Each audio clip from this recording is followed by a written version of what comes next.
এই যে প্রয়াগরাজ স্টেশনে নামলাম, নেমে এখান থেকে যাচ্ছে এখন ওই দেখাচ্ছে কত কোটি কোটি লোক, কত লোকের ভিড়, ওরে বাবা বিশাল ভিড় বিশাল ভিড় বিশাল ভিড়। মহাশিবরাত্রির দিন আরও আরও বিশাল ভিড়। আমরা তো আমাদের কতদিন আগে যাচ্ছি, কিন্তু আরও ভিড় হবে, আরও ভিড়। জেনারেল ট্রেনে করে আসলে আপনারা খুব সাবধান, বয়স্ক লোক, বৃদ্ধ লোক, বাচ্চা কাচ্চা নিয়ে আসবেন না।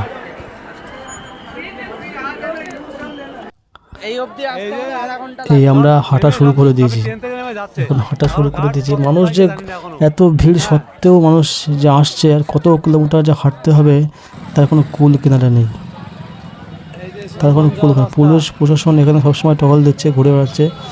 কিন্তু একটা কথা যেটা আপনাদেরকে কেউ বলছে না, পুলিশরা কিন্তু এখানে সঠিক তথ্য দিচ্ছে না। মানে কোন পথ দিয়ে গেলে সঙ্গম স্থান কাছাকাছি হবে, শর্টকাট হবে, সেটা কিন্তু পুলিশ বলছে না। পুলিশ কিন্তু ঘুরপথটা দেখাচ্ছে। এই যে এখানে ম্যাপ দেখাচ্ছে, এই ম্যাপ দেখে দেখেই আমাদেরকে যেতে হবে। পুলিশের কাছে শুনলে পুলিশ কিন্তু ভুলভাল তথ্য দিচ্ছে, যে এদিক থেকে যাও, দিক থেকে যাও। আর আপনি দেখছেন যে না, সেদিক থেকেও প্রচুর লোক যাচ্ছে, তারাও ভুল করছে, আপনিও ভুল করছেন। তাই গুগল ম্যাপ থেকে অথবা এই যে ম্যাপ থেকে, ম্যাপটা ফোনে একটা স্ক্রিনশট মেরে নেবে, নিয়ে সেটা দেখে দেখে যাচ্ছি গেলে সবথেকে বুদ্ধিমানের কাজ হবে। যে এত ভিড় দেখুন মহাশিবরাত্রিতে, প্রয়াগরাজে মহাকুম্ভে এত ভিড়, মানে সত্যি অকল্পনীয়। শিবরাত্রির দিন এই মহাকুম্ভে লাস্ট স্নান, এই শিবরাত্রির দিন মহাকুম্ভে লাস্ট স্নান। 140 বছর পর এই সুযোগ পাবো না ঠিকই, কিন্তু এখানে এত ভিড় হচ্ছে, এই ভিড়ে কি আসা কি আপনার উচিত কি উচিত না? যদিও বা আসেন, বয়স্ক লোক আর বাচ্চা লোক নিয়ে কখনোই আসবেন না। এই লাস্ট দিনে কিন্তু রেকর্ড ভিড় হতে চলেছে, রেকর্ড ভিড়। সত্যি মানুষকে দেখুন, মানুষের এমন একটা মেন্টালিটি তৈরি হয়েছে যে যে কোনো মূল্যে আমাকে এই প্রয়াগরাজে মহাকুম্ভের 144 বছর অন্তর যে পুণ্য স্নান, এই সুযোগ আমি আর জীবনে পাবো না। আমাকে যেন তেন প্রকারে নয় স্নান করতে হবে, আমাকে পুণ্য স্নান করতেই হবে, আমাকে অমৃত লাভ করতেই হবে, এমন একটা মেন্টালিটি। কিন্তু মানুষ জানছে না যে এই যে বাড়ির থেকে সে বেরিয়ে আসছে পুণ্য স্নানের জন্য, কত লোক যে কত বিপদের মুখে পড়ছে। আপনারা সোশ্যাল মিডিয়ায়, টিভিতে সব রকম ঘটনা দেখতে পাচ্ছেন, কিন্তু এর থেকেও প্রচুর ঘটনা যেগুলো সম্মুখে ঘটছে, সেগুলো আপনারা সোশ্যাল মিডিয়ায় বা টিভিতে দেখতে পাচ্ছেন না। প্রচুর লোক পথভ্রষ্ট হয়ে মারা যাচ্ছে, প্রচুর লোক কত দুর্ঘটনায় পড়ছে, কত লোক কত কত বাচ্চা কাচ্চা হারিয়ে যাচ্ছে, কত লোক বয়স্ক লোক হারিয়ে যাচ্ছে, কত লোক যে কত দুর্ঘটনায় পড়ছে, সেটা আপনারা সোশ্যাল মিডিয়ায় সব ঘটনা দেখতে পাচ্ছেন না। সবাই তো আর ক্যামেরা নিয়ে ঘুরে বেড়াচ্ছে না যে যে কোনো ঘটনা ঘটবে সেটাই সোশ্যাল মিডিয়া দেখাবে। সোশ্যাল মিডিয়ায় দেখছেন, কিন্তু এমন লক্ষ লক্ষ ঘটনা ঘটছে যেগুলো আপনারা জানতেও পারছেন না। প্রচুর কারোর বাচ্চা কাচ্চা হারিয়ে যাচ্ছে, কত লোক পথভ্রষ্ট হয়ে মারা যাচ্ছে, কোথাতে যে কী হচ্ছে, মানে যারা এখানে আসছে সেই একমাত্র বুঝতে পারছে। মানুষ শুধুমাত্র পুণ্যস্থানের আশায় এই মহাকুম্ভের পুণ্যস্থানের জন্য আসছে, কিন্তু সেই মানুষকেই যদি একটু বলা হয় যে আপনি জড়জগতের বন্ধন থেকে যে মুক্তি পেতে চান, তাহলে আপনাকে একটু হরিনাম জপ করতে হবে, একটু শ্রীমদ্ ভগবদ্ গীতা পড়ুন, তারা কিন্তু সেটা পড়তে রাজি নয়, তারা কিন্তু হরিনাম জপ করতে রাজি নয়। মানুষ ভাবে যে সহজে যা পাওয়া যায় সেটার মূল্য মানুষ দেয় না। মানুষ অনেক কঠিন, অনেক কষ্ট সাধ্য করে যেটা পায় মনে করে সেটাই সবথেকে মূল্যবান, কিন্তু নয়। আপনি এই প্রয়াগরাজের পুণ্যফল আপনি বাড়িতে বসেও পেতে পারেন একটি শ্লোকের মাধ্যমে। ত্রিবেণীং মাধবং সোমং ভরদ্বাজং চ বাসুকিম বন্দে অক্ষয় বটংশেষং প্রয়াগং তীর্থ নায়কম। এই শ্লোকটির মাধ্যমে ত্রিবেণীং মাধবং সোমং ভরদ্বাজং চ বাসুকিম বন্দে অক্ষয় বটংশেষং প্রয়াগং তীর্থ নায়কম, এই শ্লোকটি আপনি যে 26 তারিখ মহাশিবরাত্রির দিন যে সময় পুণ্যস্নানের যোগ রয়েছে, সেই যোগের সময়ে আপনি যদি বাড়িতে যে কোনো নদীতে বা পুকুরে বা শাওয়ারের নিচে কলে যেখানে হোক, আপনি যদি জল হাতে নিয়ে এই শ্লোকটি উচ্চারণ করতে করতে, প্রয়াগরাজকে স্মরণ করতে করতে যদি আপনি স্নান করেন, তাহলে আপনার সমান পুণ্যফল, মহাকুম্ভের পুণ্য স্নানের যে পুণ্যফল, সেই সমান পুণ্যফল আপনি বাড়িতে বসেই পেতে পারেন। কিন্তু মানুষের বিশ্বাস কোথায়? মানুষ ভাবছে যে এত সহজেই যদি বাড়িতে বসেই এই পুণ্যফল পাওয়া যেত, সমান পুণ্যফল, তাহলে মানুষ কেন কষ্ট করে সেই জায়গায় যাচ্ছে? তারাও যাচ্ছে তাদের প্রয়োজনে, আপনি কী করবেন সেটা আপনার বুঝুন। কিন্তু শাস্ত্রে রয়েছে এই শ্লোকটি যদি কেউ বাড়িতে বসে যদি স্নান করে তাহলে প্রয়াগরাজের তীর্থস্নানের সমান পুণ্যফল আপনি বাড়িতে বসেই পেতে পারেন।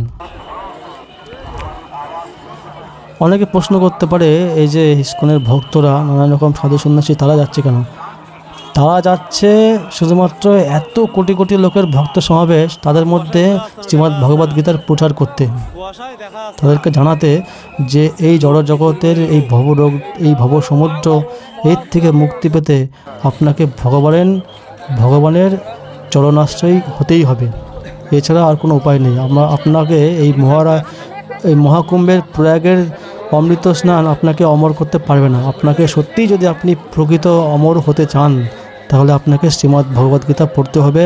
আপনার এই জড়জগতের এই ভবরোগের এই সমুদ্র থেকে মুক্তি পাওয়ার জন্য আপনাকে ভগবানের পদপদ্মের আশ্রয় গ্রহণ করতেই হবে। ভগবান কৃষ্ণ স্বয়ং গীতায় বলছেন, সর্বধর্মান পরিত্যাজ্য মামেকম শরণাম ব্রজ অহং তাং সর্বপাপেভ্যো মোক্ষয়িষ্যামি মা শুচঃ। বলছে আমি গ্যারান্টিতে বলছি আমার শরণাগতি হও, সব কিছু ত্যাগ করে দাও, সব ধর্ম পরিত্যাগ করে দাও, তাহলে আমি তোমার সব পাপ থেকে মুক্ত করে দেব।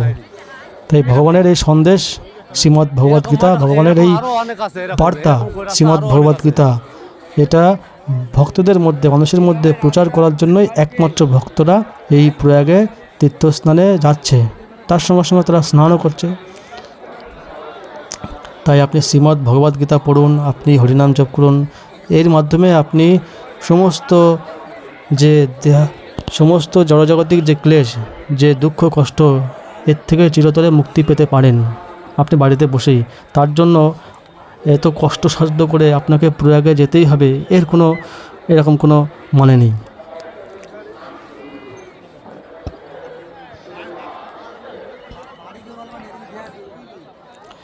যারা সর্বদা ভগবানের নাম জপ সংকীর্তন করে তারা স্বয়ং তীর্থস্বরূপ।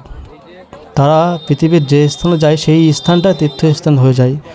এটা আমি বলছি না, এটা শাস্ত্রই বলছে। তাই আপনি যদি নাম জপ করেন বা কোনো নাম জপকারী কোনো সাধু বৈষ্ণবকে যদি সেবা করতে পারেন তাহলে আপনার সমস্ত তীর্থস্থানের পুণ্যফল লাভ হয়ে যায়, এটা শাস্ত্রই বলছে। কিন্তু মানুষের বিশ্বাস যার যেমন, বিশ্বাসে মেলায় বস্তু তর্কে বহুদূর।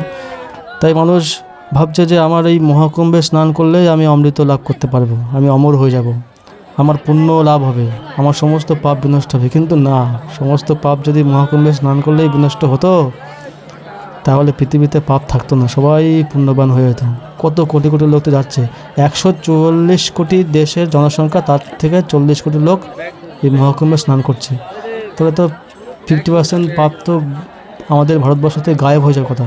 কিন্তু তা সত্ত্বেও এত যে পাপ ঘটছে, এত যে খারাপ রাজনীতি বলো, সমাজের বিভিন্ন কোণে কোণে যে এত দুর্ঘটনা ঘটছে, কেন ঘটছে? অমৃত স্নান করলেই আপনি অমর হয়ে যাবেন না। আপনাকে বুঝতে হবে ভগবান কেন এই জগৎটা সৃষ্টি করেছে, আপনাকে জানতে হবে। তাই জন্য শ্রীমদ্ ভগবদ্গীতা পড়তে হবে। এখানে অনেক ভক্তরা শ্রীমদ্ ভগবদ্গীতা বিতরণ করছে বিনামূল্যে। আপনি সেই শ্রীমদ্ ভগবদ্গীতা নিন, বাড়িতে আনন্দ পড়াশোনা করুন। কিন্তু মানুষ কষ্ট করে, মানুষ জানে আমরা কিন্তু পাপ করছি, মানুষ জানে সবাই পাপ করছি। সেই পাপ থেকে মুক্তি লাভের জন্যই কিন্তু এই একমাত্র এত কষ্ট সহ্য করে, এত জীবনের রিস্ক ঝুঁকি নিয়ে কিন্তু আমরা এই মহাকুম্ভের পুণ্যস্থানে আসছি। কিন্তু এই পুণ্য স্নান করলেই যে আবার আপনার সমস্ত পাপ নষ্ট হয়ে যাবে, আপনার একদম পুণ্য লাভ হয়ে যাবে, আপনার জীবন থেকে দুঃখ কষ্ট দূর হয়ে যাবে, এরকমটা কিন্তু ঘটছে না, এরকমটা কিন্তু হবে না। এটা হতে পারে যাদের মনে শ্রদ্ধা আছে, ভগবানের প্রতি সমর্পিত আছে, তারা যদি আপনার এখানে আসছেন এবং কোনো সাধু গুরু বৈষ্ণবের যদি কৃপা লাভ হয়ে যায়, কোনো সাধুর যদি কৃপা লাভ হয়ে যায়, এটাই সবথেকে বড় পাওয়া, এটাই সবথেকে বড় পাওয়া। যদি আপনার মানসিকতায় একটু পরিবর্তন আসে যে এত কোটি কোটি লোক এখানে স্নান করতে আসছে, তার মানে এরা সবাই আস্তিক, ভগবানের প্রতি আস্থা রাখে, এরা জানে যে পাপ পুণ্যগুলো আছে, এরা জানে যে স্বর্গপ্রাপ্তি নরক প্রাপ্তিগুলো আছে। সুতরাং আমাকেও মানতে হবে যে না, আমি যদি জীবনে অনেক বড় বড় পাপ করি তাহলে আমাকে নরকে যেতে হবে, যদি আমি পুণ্য অর্জন করি তাহলে আমাকে অনেক সুখ ভোগ করতে হবে। তাই জীবন থেকে যদি পাপ করার বাঞ্ছা, পাপ করার যে আশাটা, পাপ করার যে মনোবৃত্তি, এটাকে যদি চিরতরে বিরক্ত করতে পারে, চিরতরে নষ্ট করতে পারে, তাহলে আপনার জীবন সার্থক। আপনি যদি বলেন যে আজকের থেকে আমি আমিষ আহার করবো না, আপনি আজকের থেকে আমি মদ নেশা এগুলো করবো না, এরকম যদি সংকল্প করতে পারেন এদের দিকে দেখে, এত ভক্তের সমাগম থেকে দেখে, তাহলে আপনার বাস্তবিক অমৃত লাভ হবে। তা না হলে আপনার মানসিকতায় যদি কোনো পরিবর্তন না আসে, তাহলে আপনার এই মহাকুম্ভের পুণ্যস্নান করেও কোনো লাভ হবে না। দেখুন কত কোটি কোটি লোক এখানে আসছে, দেখুন কত কোটি কোটি লোক এখানে আসছে। মানে আমি কথা বলতে গেলে মানে কথা বলতে পারছি না, এত ভিড়ের এত ভিড় দেখে আমি একটা আপ্লুত হয়ে গেছি। মানে সত্যি, যদি এখন আপনি বলেন যে আমি কেন আসছি, ভাই আমি আসছি, আমি ভগবানের নাম জপ করি, চেষ্টা করি, ভগবানের শ্রীমদ্ ভগবদ্গীতা পড়ি, সব কিছু করি, তথাপি এই মহাকুম্ভে এসছি ভক্তদের সঙ্গে যে শ্রীমদ্ ভগবদ্গীতা বিতরণ করার জন্য, এখানে দেখার জন্য, আপনাদেরকে দেখানোর জন্য যে মহাকুম্ভে এত কোটি কোটি লোক আসছে পুণ্য স্নানের জন্য, পুণ্য লাভের আশায়, অমর হওয়ার আশায়, অমৃত লাভের আশায়, কিন্তু বাস্তবিক কিন্তু তারা অমর হতে পারছে না অমৃত স্নান করার পরেও। হ্যাঁ, বেনিফিট অবশ্যই আছে, মহাকুম্ভে পুণ্যস্নান করার যে লাভ সেটা তো আপনি অবশ্যই পাবেন, কিন্তু আপনার প্রকৃত লাভ তখনই হবে যদি আপনি শ্রীমদ্ ভগবদ্গীতা পড়েন, আপনার মানসিকতায় যদি পরিবর্তন আসে, আপনি যদি মেনে নেন যে হ্যাঁ আমি যদি পাপ করি তাহলে আমাকে নরকে যেতে হবে, পাপ করা যদি বন্ধ করে দেন, হ্যাঁ আপনি এই যে স্নান করলেন আপনার সমস্ত পাপ নষ্ট হয়ে গেল, আপনি যদি নেক্সট টাইম থেকে আর পাপ না করার সংকল্প করেন, তাহলেই আপনার প্রকৃত অমৃত লাভ হবে। আর যদি আপনি এখান থেকে স্নান করার পরেও আপনি ভাবছেন যে আমার এতদিন যা পাপ জমেছে সব নষ্ট হয়ে গেল, আপনি আবার নতুন করে পাপ করবেন, তাহলে কিন্তু আপনার কোনো লাভই হলো না। শুধুমাত্র পাপ নষ্ট করলে হবে না, পাপ করার যে মনোবৃত্তি, পাপ করার যে অভ্যাস, এটাকে নষ্ট করতে হবে, তবেই আপনার প্রকৃত অমৃত লাভ হবে, আপনি অমর হবেন। যদি কেউ সংকল্প করে নেয় যে আমি এই পুণ্যস্নান করার পর থেকে আর পাপ করব না, তাহলে আপনার প্রকৃত লাভ হবে। দেখুন কত লোক হাঁটছে, শুধু হাঁটছে, কেউ ফিরছে, কেউ কোন দিকে যাচ্ছে দিশেহারা, মানে কিছু বোঝা যাচ্ছে না যে কোন দিকে সঙ্গমের স্থান আমরা যে যাচ্ছি হেঁটে হেঁটে। মানে এই যে একটা অভিজ্ঞতা এখানে, এটা বলে বোঝা। দেখুন কত লোক শুয়ে আছে এখানে, কত রিস্ক নেই দেখুন তো। এখানে যদি আগে যেমন একটা ঘটনা, মৌনী অমাবস্যার দিন একটা ঘটনা ঘটেছিল যে পদপৃষ্ঠে মারা গেছিলো, ঠিক একই কারণে এখানে কত লোক শুয়েছিল ঠিক এরকম, তাও সত্ত্বেও শুয়ে আছে। কিন্তু এত মানুষ হেঁটে এদিক ওদিক ক্লান্ত, আর কী করবে না শুয়ে, যেখানে সেখানে শুয়ে থাকছে, আর পদপৃষ্ঠে মানুষ মারা যাচ্ছে। কত রিস্ক নিয়ে আসছে জীবন শুধুমাত্র একটু পুণ্য লাভের আশায়, মানে জীবনকে বাজি লাগিয়ে দিচ্ছে শুধুমাত্র অমৃত স্নান করার জন্য, পুণ্য স্নান করার জন্য। কিন্তু সেই মানুষদেরই কি আমাদের ইস্কনের ভক্তরা বাড়ি বাড়ি গিয়ে বলে যে আপনি শ্রীমদ্ ভগবদ্গীতা নিন, ভগবানের নাম জপ করুন, শ্রীমদ্ ভগবদ্গীতা পড়ুন। না, আমার সময় নেই, আমি পড়ি না। অথচ সেই মানুষগুলোই দেখুন এখানে পুণ্য লাভের আশায় এখানে দেখুন কত লোক শুয়ে আছে। দেখুন যে স্টেজ বানানো আছে পাশেই দেখুন কত লোক বসে আছে, যে কোনো মুহূর্তে কিন্তু ভাগদৌড় হতে পারে, লোক ছোটাছুটি করে আসতে পারে এদিকে, আর এদের পদপুষ্ট হয়ে মারা যেতে পারে। কিন্তু কি করা যাবে, যা ভগবান লিখে রেখেছে, ভগবান তো এটাও বলেছে যে সর্বধর্ম পরিত্যাজ্য আমার নাম করো, তা তো করছে না। এই দেখুন কত সাধু মত মরে এখানে যাচ্ছে, দেখুন এই যে এইটাই দুর্লভ, এই সাধুদের দর্শন, এটাই আসল প্রকৃত লাভ, সম্পদ লাভ। এনাদের কৃপা যদি পাওয়া যায় তাহলে জীবন ধন্য হয়ে যায়। অমৃত লাভের থেকেও অধিকতর মূল্যবান কিছু পাওয়া হয় যায়।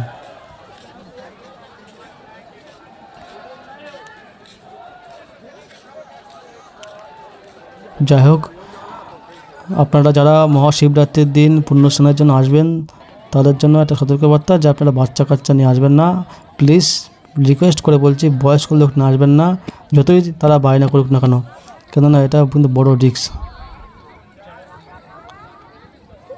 আমরা তো সঙ্গম স্থানে অনেক স্নান করছি, আমরা একটু দূরে সরে গিয়ে একটু ঘুরতে এসেছিলাম এদিকে, সেই সাইডের দিকে চান করছি, এখানে অনেক লোক স্নান করছে। অবশেষে আমরা স্নান করার পর অযোধ্যার দিকে একটু রওনা দিচ্ছি। এই যে অযোধ্যার দিকে আমরা রওনা দিচ্ছি। অযোধ্যা হয়ে আপনারাও যদি আসেন তাহলে আপনারা অযোধ্যা এখান থেকে খুব দূরে নয়, কাছাকাছি আছে, আপনারাও অযোধ্যা হয়ে ঘুরে আসবেন। অযোধ্যার ভিডিও যদি দেখতে চান তাহলে এই চ্যানেলটিকে সাবস্ক্রাইব করে রাখুন। আমরা নেক্সট ভিডিওতে অযোধ্যার সরাই নদীতে স্নান করব, অযোধ্যা ঘুরবো, সেখানের ভিডিওটাও আপনাদের সামনে তুলে ধরবো। ততক্ষণে ভালো থাকবেন, সুস্থ থাকবেন এবং সতর্ক থাকবেন। প্রয়াগরাজ আসতে গেলে খুব সতর্ক হয়ে আপনারা আসবেন। ধন্যবাদ।